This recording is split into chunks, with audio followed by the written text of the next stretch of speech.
This is David Pecora. He's 22 years old, has shoulder-length blonde hair, and studies computer science. His online names are Xenon and Xenomega. He's part of the Xbox community, tweaking consoles and creating cheats for games like Halo and Call of Duty. Right now, he has an annoying problem. The bumper of his car is broken, and the dealer refuses to ship the parts to Canada. So he asks his friend Justin, who lives in the US, if he can order the new bumper to his house. They met each other years ago on the internet.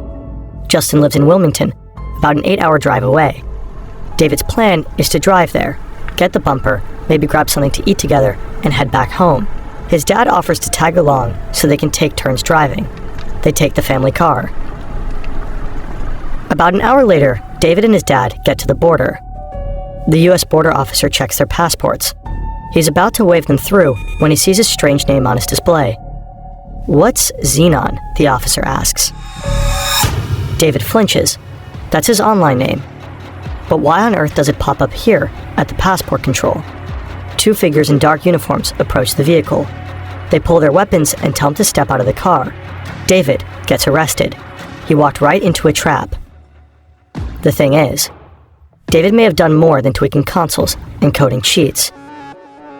The FBI has been after him for years. He's part of a hacker gang that will become to known as the Xbox Underground. They are responsible for an unprecedented series of cyber attacks on some of the biggest tech firms on the planet. They stole thousands of login credentials, heisted the source code of unpublished games, and hacked into confidential US military simulations. They didn't do it on behalf of some government agency. Sometimes they didn't even make money with it. They were just a bunch of teenagers.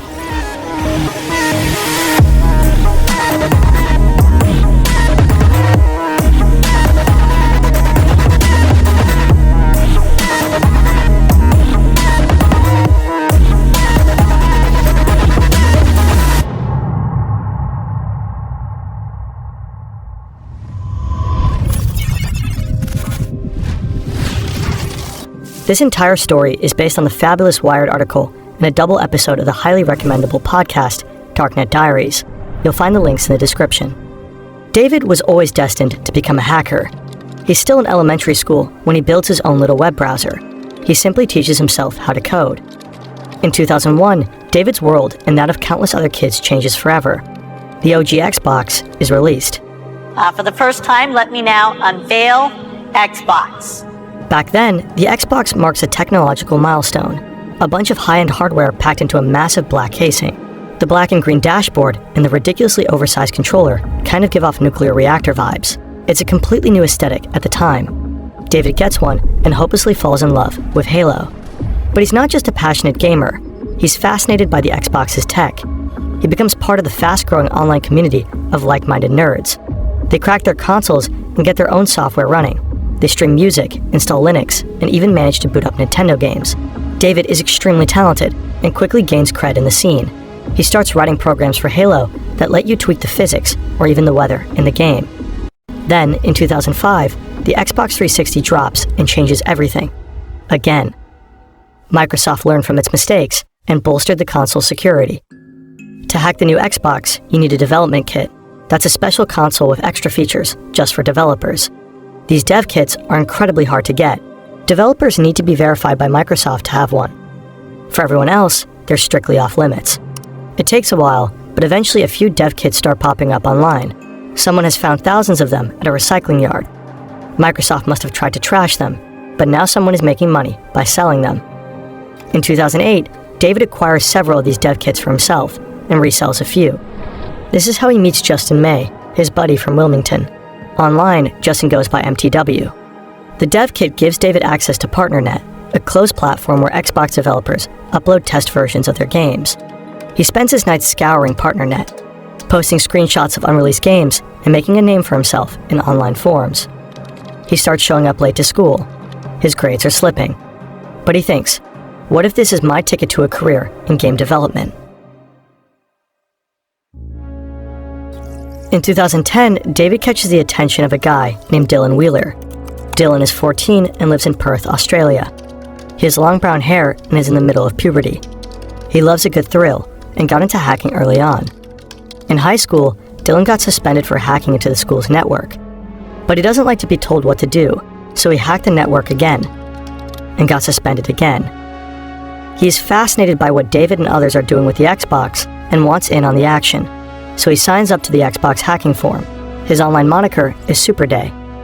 That same year, 2010, another Xbox 360 dev kit ends up in the hands of Sanad Nishayawat. Sanad is 24, lives in Washington, New Jersey, and is a true tech enthusiast. He started gaming by 8. By 12, he was taking apart entire consoles. His room is packed with electronics. His desk is covered by a soldering iron, an oscilloscope, and all sorts of electronic parts. He dives into the Xbox scene and calls himself Sonic. It's an incredibly exciting time for David, Justin, Dylan, Sanad, and many others. PartnerNet is an absolute goldmine. They get to play new games months before their release, completely free of charge. But at some point, they start getting into trouble with real developers on the platform. In 2009, David finds a way to use cheats for the brand new Call of Duty game. He sets up a server and charges users for using his cheats. $100 per 30 minutes. Players can walk through walls and fire without ever missing a shot. The cheat business is a huge success. David quickly makes up to $8,000 a day. He takes his girlfriend to fancy restaurants and stays in luxury hotels. Activision, the developer behind Call of Duty, catches wind of David's scheme. They send him cease and desist letters and threaten to sue. But David doesn't respond. They're just video games, he thinks. It's not like he's hacking into servers and stealing information. Well, not yet. The Xbox Underground story is so insane, it would definitely deserve its own website. You know who also deserves their own website? You.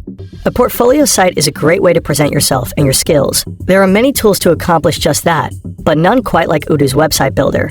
Start by setting up the structure of your site, add pages and features, choose your color palette, and pick your theme. Then simply drag and drop blocks to add content, like your recent work. You can customize each block, add images, animations, etc. No need to worry about text either. Odoo has integrated ChatGPT to assist you with any copywriting. It really couldn't be easier, and everything looks polished and works like a charm. You also get a custom domain free for the first year, along with unlimited hosting and support. And Odoo is so much more, an all-in-one management platform that helps you manage all your business needs under one roof.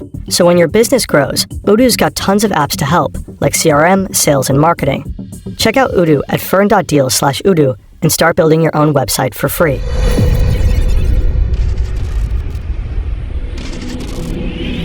One night, Dylan gets a message from an online friend named GamerFreak1727. It contains a list of usernames and matching email addresses and passwords, all taken from a forum run by game developer Epic Games.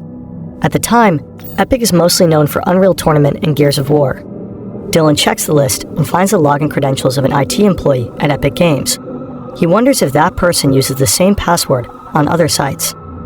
He tries to log in to the employee's Gmail account, and it works. He combs through the inbox and finds another password, admin060606. It gives him access to an internal network at Epic Games. Dylan sends David a message to tell him about his find. David is hooked. One of the servers are hosting unreleased games. He knows that what they're doing is illegal, so he sets himself some limits. No looking at customer data or credit card information. He's only interested in the games. David and Dylan spend months rummaging through the Epic servers on the hunt for anything interesting. And sure enough, they eventually find something, an early build of Gears of War 3, complete with source code. They can't believe their luck. They're on the verge of playing one of the most anticipated games of the year, months before anyone else. They message Sanad to let him in on their discovery. He has a hacked modem at home that lets him cover up his IP address, so he can download the game without getting caught.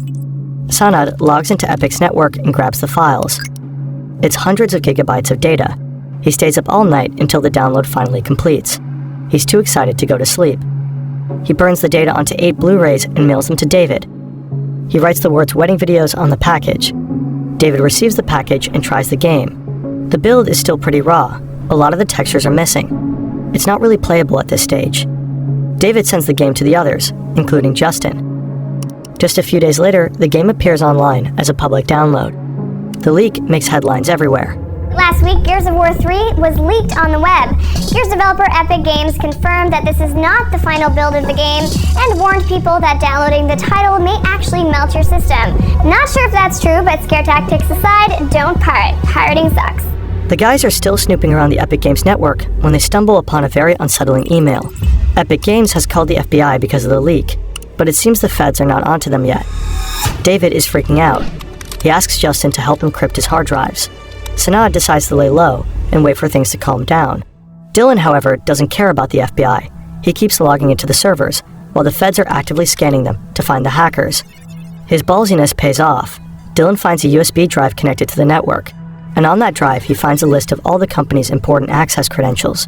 Dylan now has full access to Epic's network. From that point on, he logs into the network every single day. He roams around the PCs of Epic employees and taps their webcams. He sits at his computer in Australia and watches them in real time while they move around the office or sit in meetings. He mostly exploits human errors. He searches data breaches for login credentials and then tries them on other sites. Eventually, he manages to also hack into the network of other companies. Dylan is on a serious hacking spree. David and Sanad find out what he is doing and jump back in. They just can't resist. One by one, they hack the networks of tech giants like Microsoft, EA, Bungie, Blizzard, Valve, and Activision. They keep digging deeper and deeper, downloading more and more unreleased games. It's like a fever dream.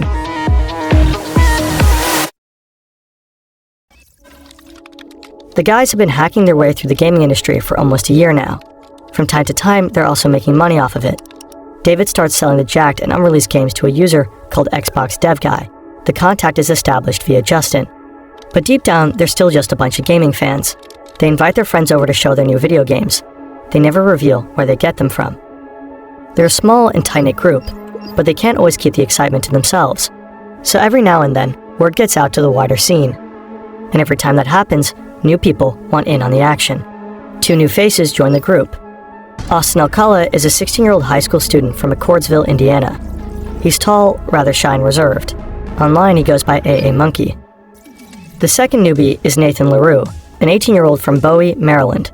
His dad works as a diesel mechanic, and his mom is busy homeschooling him. Nathan has written a program to fake FIFA coins and dreams of becoming a proper game developer someday. Online, he calls himself Anime Freak. The group expands their hacking activities, and their virtual break-ins move further and further away from gaming. AMD, Intel, Disney, Warner Brothers, and Google. They end up infiltrating the servers of almost 25 companies, all of them major corporations. A late summer evening in 2012, Austin and Nathan are poking around the servers of Zombie Studios, a developer known for war games like the Spec Ops series. They discover a tunnel that leads them straight to a US military server. The drives host a new game Zombie Studios is working on, AH-64D, Apache Simulator, a flight simulator commissioned by the US Department of Defense. They hesitate. This is bigger than anything they have found so far, and much more dangerous. Curiosity ends up getting the best of them, and they download the game. The group is at its peak. They've been active for over 2 years. They've gone places no one else could. David, Dylan, Sanad, Austin, and Nathan have become the core of the group. Others are loosely involved in individual hacks. Altogether, there are almost a dozen strong now. They're aware that everything that they have done could already land them in jail. But they just can't stop. They joke about what they would call their gang in prison. Xbox Underground sounds pretty badass, they think. They laugh at the idea, but not for much longer.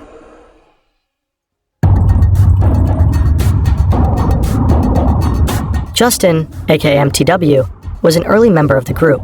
He met David when he bought the Xbox 360 dev kit from him a few years ahead of the Epic Games hack.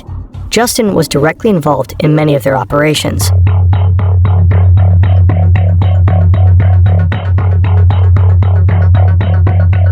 A few days before Gears of War 3 was leaked, Justin got the game from the others in the group.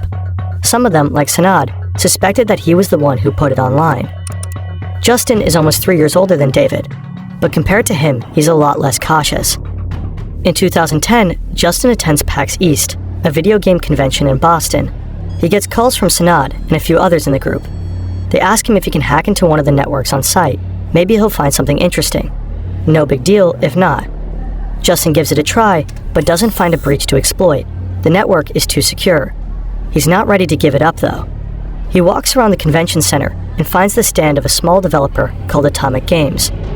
They're showcasing a new shooter called Breach. Justin waits until one of the employees heads to the bathroom.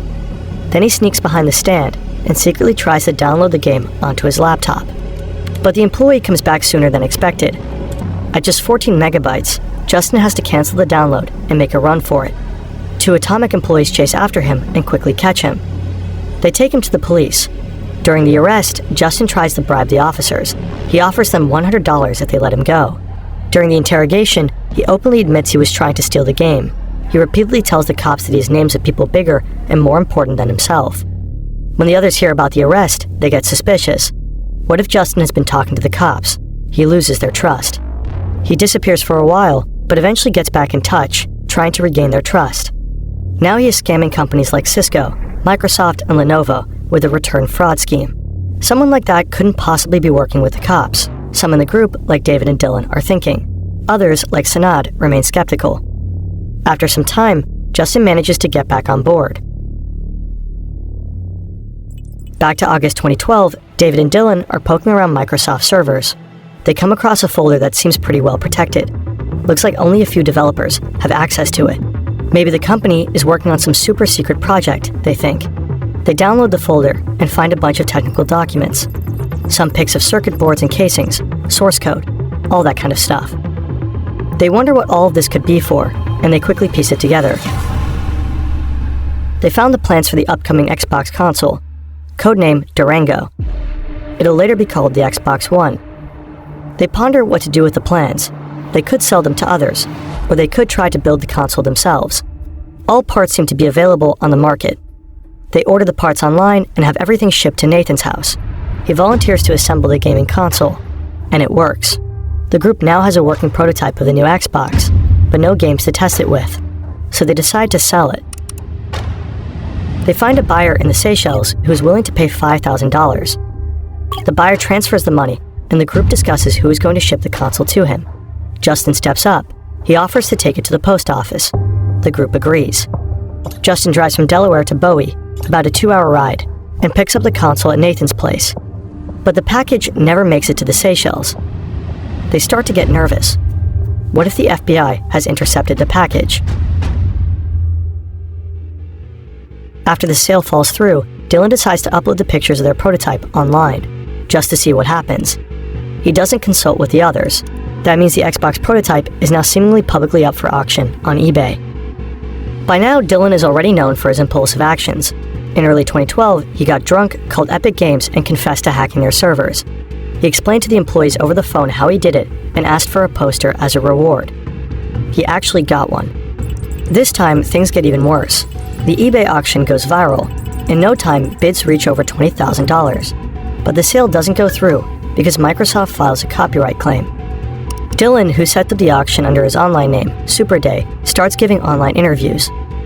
We have someone who's gotten pretty world-renowned over the past couple of weeks here. I'm just going to go straight to the chase here. His name is Dylan. Most people probably know him by his moniker Superday.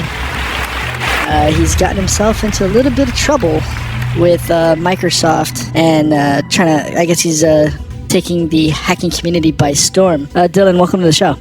Thanks. Sanad and David are pissed at Dylan. Really pissed. After leaving traces all over the internet, this kind of attention is the last thing they need. David cuts off all ties with Dylan. The only ones even more pissed are the people at Microsoft. The investigation picks up speed. Just weeks after the auction, the FBI raids Nathan's, aka Anime Freak's, house and arrest him. Sanad Nishayawat, aka Sonic, tries to distance himself from the group, but his house gets raided too. He sends a copy of the search warrant to others in the group, including Dylan. Dylan then posts the name of the agents who raided Sanad's house online. He publicly threatens to send hitmen after them, a statement he later regrets. In February 2013, Dylan Wheeler, also known as Superday, is finally arrested by Australian authorities. Austin has learned from Nathan how to fake FIFA coins and turned it into a business. Justin is involved in scams of his own. Both of them lay low for a while. David also keeps a low profile in Canada after he learns about the string of arrests. Well, at least until he gets a chance to snag an actual prototype of the new Xbox.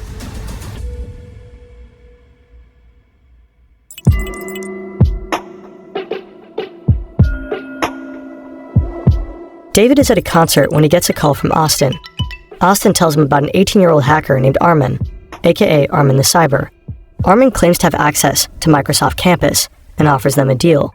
He will sneak in and steal a real Durango prototype in exchange for some Microsoft server credentials and a few $1,000s. David thinks Armin is nuts, but again, his curiosity gets the better of him and he agrees. At 9 p.m., Armin drives his car to Microsoft Campus. He's wearing a sweater with the company logo and carrying a big backpack. He has cloned some employee's access card and has no trouble getting in.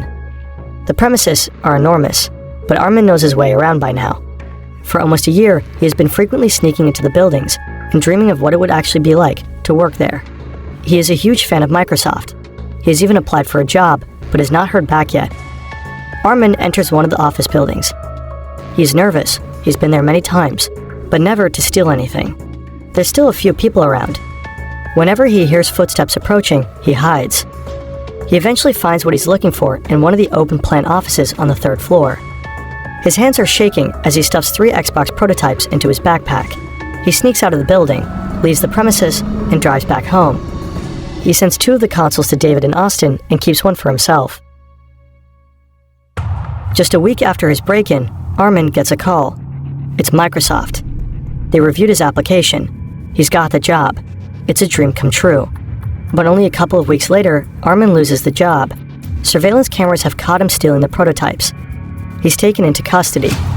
In January 2014, Austin Alcala, aka AA Monkey, is arrested at his house by 4 FBI agents. In March, David Pecora, Xenomega, gets arrested at the US border.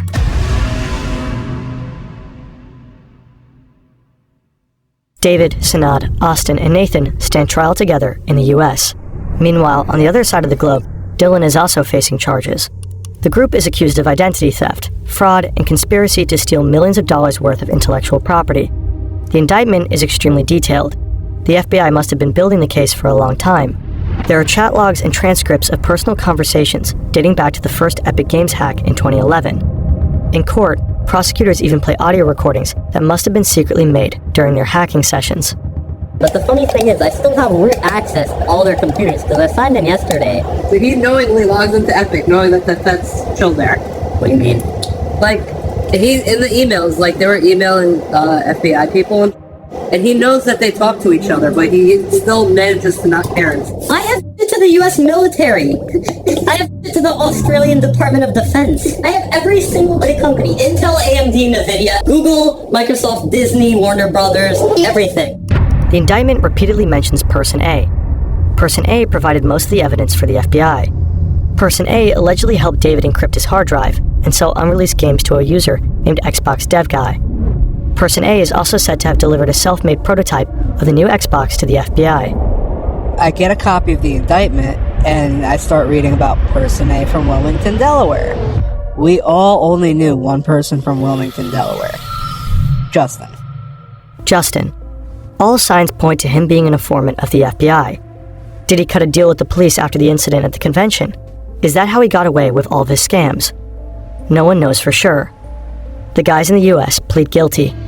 They all have very different ways of coping with the conviction. David is cooperative. He helps the investigators understand how they bypass the systems of billion-dollar corporations.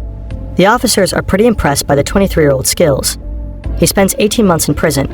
After getting out, he finishes college and starts working for cybersecurity firms. Austin gets 3 years probation. He doesn't serve a single day in jail because he agrees to help the FBI with another fraud case involving fake FIFA coins. He later becomes the head of cybersecurity at a social media startup. Sanad serves the same sentence as David, 18 months. He too gets out, but the following years are very hard on him. He starts working at a vape store and goes to college. But his probation officer bans him from using a computer and constantly harasses him. Everything that I would ever ask her would always be a no. Like, for example, like I would want to go down and see, my sister in Virginia or something, and it's no. It could be, she would come up with the craziest reasons to why she wouldn't let me do anything. Sanad became more and more isolated and eventually slips into depression. Seeing no prospects for himself, he turns to drugs. His probation officer sees this as a violation of his probation terms. She drags him before a judge, who sentences Sanad to another 9 months behind bars. In 2019, So now his probation for his second sentence ends, and for the first time in years, he's allowed to use a computer. He's now clean and living with his sister. Nathan is terrified of having to go to jail. He's one of the youngest in the group and a gentle person. Of all of them, he was the least involved in the hacks. Nathan applies for bail until the verdict is final. He gets an ankle monitor and is allowed to stay with his parents, but the thought of what awaits him in prison eats him up. One day, he cuts off the ankle monitor and tries to flee. He pays a friend to drive him to the Canadian border, but the police catch him at the border checkpoint. Nathan panics. He jumps out of the car and runs across the bridge towards the border, but the cops catch him. He is desperate and considers jumping off the bridge. Then he pulls out a knife and injures himself until he collapses. He survives and is almost immediately taken back to jail, this time serving a 2-year sentence. Shortly before his release, Nathan comes out as trans and is now Holly. The time in prison must have been awful. Just a year after their release, Holly takes their own life. In Australia, Dylan is the only one who pleads not guilty. This leads to a series of court cases that drag on for over 3 years. I guess I pled not guilty to the sense that they tried to hit me with everything when there wasn't everything that I did. At the start, they put a lot of false charges on me. Dylan is ordered to surrender his passport, but instead he heads to the airport and flies to the Czech Republic. He has Czech citizenship because his mother is from there. Shortly after, Dylan's mother is sentenced to 18 months in prison for aiding his escape. Dylan claims that his mother neither drove him to the airport nor sent him money. Yeah, it's kind of the harsh reality of everything. Someone's got to go down for something. Dylan moved to the UK, where he established a cybersecurity firm and gave talks on security-related topics. I'm not hiding, because I'm not doing anything wrong. I did something when I was a kid, when I was a teenager, an underage teenager. It was wrong. I learned from that. In March 2020, Dylan shuts down his company. There's been no trace of him since. In 2017, when almost all members of the Xbox Underground had served their sentences, the police finally arrest Justin May. The authorities seized a brand new BMW and nearly $40,000 in cash. In 2021, he was convicted of fraud, fencing, tax evasion, and money laundering. He was sentenced to almost 8 years in prison and fined $4 million.